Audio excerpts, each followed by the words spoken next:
ఈ మధ్య విద్యాశాఖ ఆధ్వర్యంలో 10వ తరగతి పరీక్షా ఫలితాలు రిలీజ్ చేయడము, అందులో 6,14,459 మంది పరీక్షకు హాజరైతే 4,98,585 మంది ఉత్తీర్ణులైనట్టు ఫలితాలు ప్రకటించారు. గతేడాది చూసుకున్నట్లయితే 2024 అకాడమిక్ ఇయర్కి 2025 అకాడమిక్ ఇయర్కి చూసుకున్నట్లయితే వాళ్ళు ఇచ్చినటువంటి ప్రకారము 5.55% ఫలితాలలో మైనస్ పురోభివృద్ధి సాధించడం జరిగింది. అంటే 5.55% గతేడాది రిజల్ట్స్ కంటే ఈ ఏడాది రిజల్ట్స్ మైనస్లో వచ్చాయి. 2024 అకాడమిక్ ఇయర్లో 100% పాస్ సాధించినటువంటి కళాశాలలు ఎన్ని అంటే 2,800 స్కూల్స్. ఈ సంవత్సరము 1,680 స్కూల్స్ మాత్రమే 100% ఉత్తీర్ణత సాధించాయి. సో ఇవన్నీ పక్కన పెడితే దాదాపు ఫెయిల్ అయినటువంటి విద్యార్థులందరిలో కూడాను విద్యార్థుల్లో ఒక ఆందోళన మొదలైంది. చాలా బాగా రాశాము, మిగతా కొన్ని సబ్జెక్ట్స్ అయితే 90కి పైగా వచ్చాయి. 6 సబ్జెక్టులు ఉంటే 5 సబ్జెక్టులు 90 పైగా వచ్చాయి. కానీ ఒక్కొక్క సబ్జెక్టులో 20 మార్కులు, 15 మార్కులు, 5 మార్కులు దీంతో రావడంతో అందరూ కూడాను ఆందోళన చెంది రీవెరిఫికేషన్, రీకౌంటింగ్ అనే దానికి కొంతమంది నాలెడ్జ్ ఉన్నవాళ్ళు, ఆ స్తోమత ఉన్నవాళ్ళు, అవగాహన ఉన్నవాళ్ళు, వాళ్ళ తల్లిదండ్రులు ఈ రీవెరిఫికేషన్కి, రీకౌంటింగ్కి అప్లై చేశారు.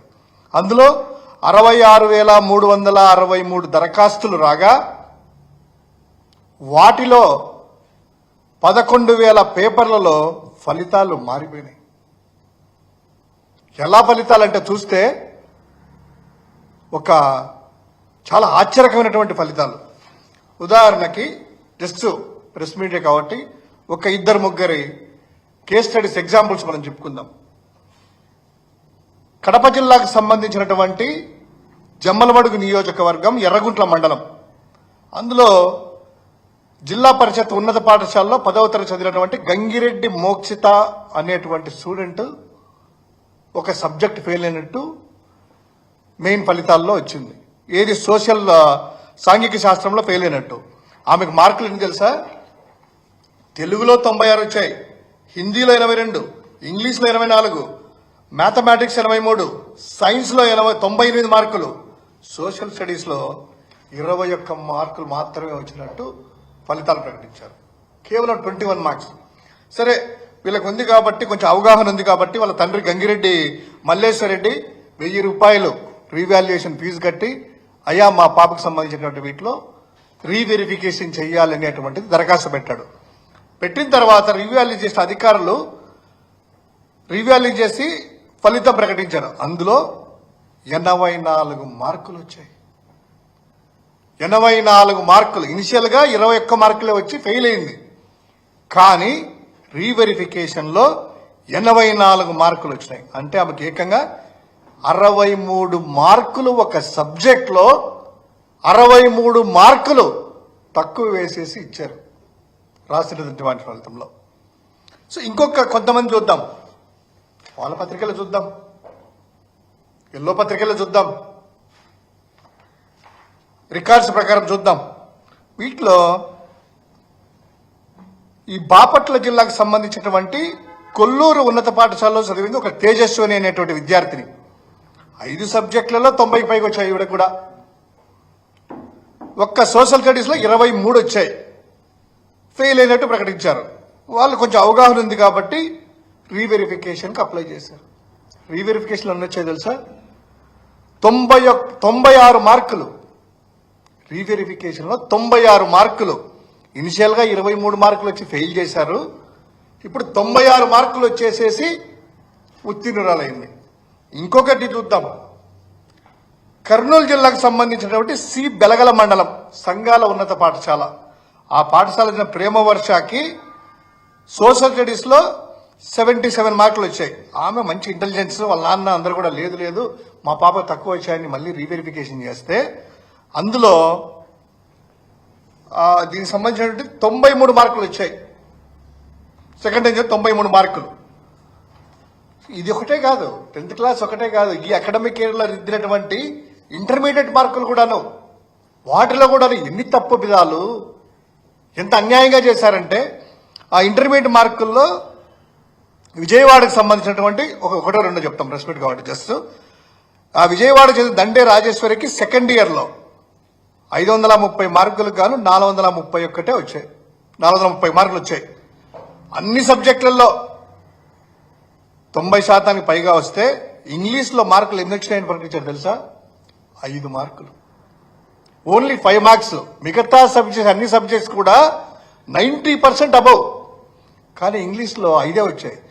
వాళ్ళు షాక్ తిని కొంచెం గుండె నిబ్బరం గల వాళ్ళు అయ్యి రీవెరిఫికేషన్కి వెళ్తే రీవెరిఫికేషన్లో ఎన్ని వచ్చాయి తెలుసా? 95 మార్కులు వచ్చాయి. 5 మార్కులు ఎక్కడా, 95 మార్కులు ఎక్కడా, 95% మార్కులు వచ్చాయని చెప్పి దాన్ని ఇనిషియల్గా ఫెయిల్ చేశారు. 95 మార్కులట.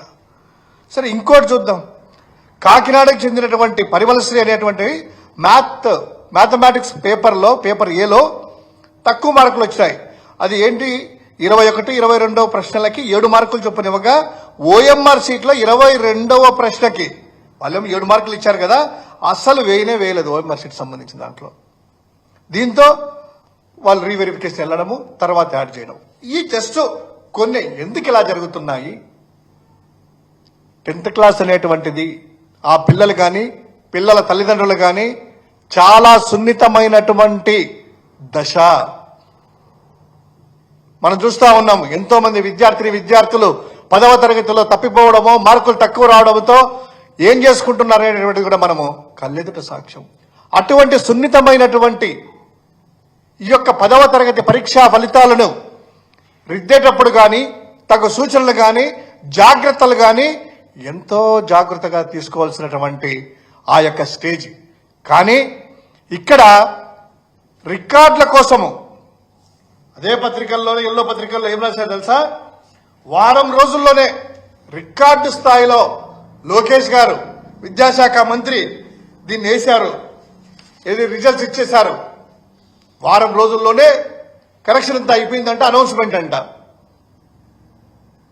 సరే వారం రోజులు తీసుకున్నారు. ఈ యొక్క టీచర్స్ని కానీ ఆ యొక్క సంఖ్యను కానీ ఏమైనా పెంచారా? ఎక్కువ సెంటర్లు తీసుకొని ఎక్కువ మంది టీచర్లని ఎంగేజ్ చేశారా వెరిఫికేషన్ కోసం? అంటే అలా కాదు. గతంలో ఎంతమందో అదే సిస్టమ్ని ఇప్పుడు పెట్టి గతంలో దగ్గర 3 వారాల పాటు తీసుకునేటువంటి ఆ యొక్క వెరిఫికేషన్ కోసము కేవలము అదేదో పరుగు పందెమో గోల్డ్ మెడలిస్టో లేదా ఒలింపిక్ అన్నప్పుడు సాధించాడురా అని చెప్పి వాళ్ళ ఎలివేషన్ కోసము వారి బిల్డప్ కోసము 10వ తరగతి విద్యార్థుల యొక్క భవిష్యత్తును నాశనం చేసి అంధకారంలో పెట్టారు. ఈరోజు ఎవరు బాధ్యులు? అధికారులా లేదా పేపర్ కరెక్షన్ చేసినటువంటి టీచర్లా లేదా విద్యాశాఖ మంత్రా, పూర్తి ప్రభుత్వమా, లేక ముఖ్యమంత్రి చంద్రబాబు నాయుడా?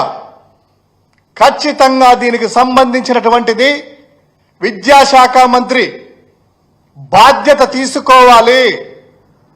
ముఖ్యమంత్రి కూడా తన కుమారుడు విద్యాశాఖ మంత్రి అయిన తన కేబినెట్ లో పనిచేసినటువంటి ఈ యొక్క లోకేష్ ని బాధ్యత వహించి తక్షణమే ఈ యొక్క విద్యార్థులకి వాళ్ళ తల్లిదండ్రులకి క్షమాపణలు చెప్పి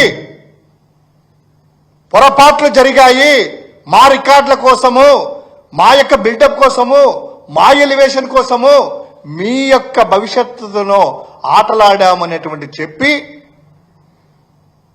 తక్షణమే బాధ్యత వహించాలి. ఎందుకు ఇదంతా జరిగింది?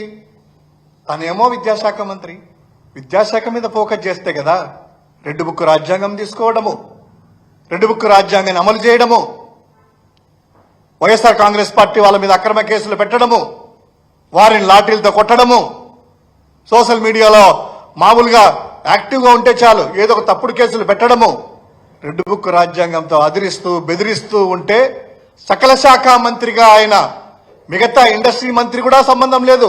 ఇండస్ట్రీకి వెళ్ళి ఇండస్ట్రీ ఆయన ఓపెన్ చేస్తాడు, ఇండస్ట్రీ మంత్రి ఒకరు ఉంటారు.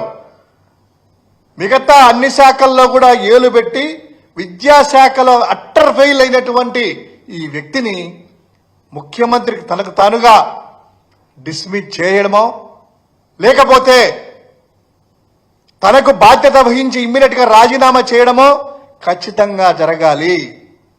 గతంలో చూశాము ఎలా ఉండే, ఏమన్నంటే విమర్శిస్తే దానికి సమాధానం చెప్పరు, దానికి సమాధానం చెప్పకుండా అహంకారపూరితంగా అనాలోచితంగా ఎదుటివారి మీద దండెత్తడమే వారి యొక్క పని. ఎవరైనా కూడా ఏదైనా తప్పులు జరిగింటే ఏదో మా విద్యార్థులు మా యొక్క టీచర్సో లేకపోతే విద్యాశాఖనో తప్పులు జరిగాయి సరి చేసుకుంటాము, భవిష్యత్తులో అలాంటి జరగకుండా ఉంటాయి అనేటువంటి ఒక మాటైనా వస్తుంది. కానీ వీరి నుంచి అలా కాదు. గతంలో జరగలేదా, జగన్ గారి హయాంలో జరగలేదా, వాళ్ళ హయాంలో జరగలేదా అంటే మీ తప్పులని కప్పిపించుకోవడానికి ఎదుటి వాళ్ళ మీద వేస్తారా? ఎస్, గతంలో ఏం జరిగింది ఒకసారి చూసుకోండి. ఎక్కడైనా కూడా ఎప్పుడైనా కూడా ఏదైనా రీవెరిఫికేషన్ రీవాల్యుయేషన్ పెడితే రీకౌంటింగ్కి 2 మార్కులు 5 మార్కులు పెరగడం చూసాము. ఇలా 5 మార్కులు వచ్చిన వాళ్ళకి 95 మార్కులు, 21 మార్కులు వచ్చిన వాళ్ళకి 87 మార్కులు, 23 మార్కులు వచ్చిన వాళ్ళకి 96 మార్కులు ఎక్కడైనా చూసామా? అంత ఘోరంగా మీరు టీచర్ల మీద ప్రెజర్ పెట్టి రోజుకి 40-50 పేపర్లు రిద్దించి వారం రోజులకే చెయ్యడం వల్ల మీ యొక్క అనాలోచిత నిర్ణయం వల్లనే ఈ రోజు 10వ తరగతి పిల్లల యొక్క భవిష్యత్తు అంధకారంలో పడింది. ఈరోజు వాళ్ళకి రీవెరిఫికేషన్ అనేటువంటిది కొంతమంది అప్లై చేశారు, అవగాహన ఉండే వాళ్ళే అప్లై చేశారు. మిగతా వాళ్ళు కూడా ఫెయిల్ అయిన వాళ్ళతో పాటు పాస్ అయిన వాళ్ళలో కూడా తక్కువ మార్కులు వచ్చాయని ఆందోళనగా ఉన్నారు ఈరోజు విద్యార్థులు, వాళ్ళ యొక్క తల్లిదండ్రులు. తక్షణమే ఈ ప్రభుత్వము ఇమ్మీడియట్ గా ఎవరైతే అడుగుతారో వాళ్ళందరికీ కూడా అవకాశాలు ఇచ్చి మీరు కలెక్ట్ చేస్తున్నటువంటి 1000 రూపాయలు 500 రూపాయలు ఆ యొక్క ఫీజులు కూడా తీసుకోకుండా ఇప్పుడు తీసుకున్నటువంటి ఫీజులంతా కూడా దాదాపు 6 కోట్ల రూపాయల పైగా, 6 కోట్లకు పైగా. ఎందుకంటే రీవెరిఫికేషన్కి 1000 రూపాయలు, రీకౌంటింగ్ 500 రూపాయలు చొప్పున విద్యార్థుల నుంచి రాబట్టారు కదా, అదంతా కూడా వెనక్కి పంపించేసేసి ఇప్పుడు కూడాను కొత్తగా అడ్మిషన్లు ఏదైతే 10వ తరగతి మీద పాస్ అయిన దాని మీద ఆధారపడినటువంటి మా ఏపీ మోడల్ స్కూల్ కావచ్చు, ఏపీ రెసిడెన్షియల్ కాలేజెస్ కావచ్చు, IIITs కావచ్చు, ఇవన్నీ కూడాను పోస్ట్ పోన్ చేసి వీళ్ళకి ఎవరైతే డిమాండ్ చేస్తారో వాళ్ళందరికీ కూడా రీవెరిఫికేషన్ రీకౌంటింగ్ ఫెసిలిటీస్ ఫీజు లేకుండా ఇచ్చి ఈ ఫలితాలు ప్రకటించిన తర్వాత మాత్రమే ఈ యొక్క IIITలు కావచ్చు, ఏపీ రెసిడెన్షియల్స్ కావచ్చు, మోడల్ కావచ్చు, 10వ తరగతి బేస్ ఉండేవి అన్ని కూడాను అడ్మిషన్లు పోస్ట్ పోన్ చేసి ఇవన్నీ చేసిన తర్వాతనే ఈ విద్యార్థుల యొక్క వాళ్ళ యొక్క డౌట్లు కానీ వాళ్ళ రీవెరిఫికేషన్లు కానీ క్లియర్ అయిన తర్వాతనే ముందుకు వెళ్ళాలి అని వైఎస్ఆర్ కాంగ్రెస్ పార్టీ డిమాండ్ చేస్తా ఉంది. దీనికి ఖచ్చితంగా ప్రభుత్వం బాధ్యత వహించాలి, విద్యాశాఖ మంత్రి బాధ్యత వహించాలి.